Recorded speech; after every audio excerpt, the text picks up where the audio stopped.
बातमी आहे साताऱ्यातून। साताऱ्यातल्या भांबवली वजराई धबधबा हा आता ओसंडून वाहतोय।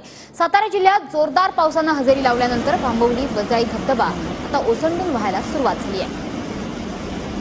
भांबवली वजराई धबधब्याची ही नयनरम्य दृश्य सातारा जिल्ह्यामध्ये सध्या पश्चिम भागामध्ये मुसळधार पाऊस जो पडत आहे त्यानंतर आता अनेक धबधबे जे आहेत ते ओसंडून वाहताना एकूणच पाहायला मिळत आहेत। त्यापैकी साताऱ्यातील प्रसिद्ध असा आणि भारतातला सर्वात उंच धबधबा ज्याला म्हटलं जातं तो म्हणजे भांबवली वजराई धबधबा, तो देखील आता ओसंडून वाहू लागलेला आहे।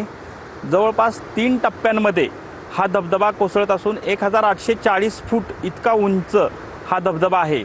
जवळपास 3 टप्प्यांमध्ये या धबधब्याचं पाणी कोसळताना आपल्याला पाहायला मिळत आहे।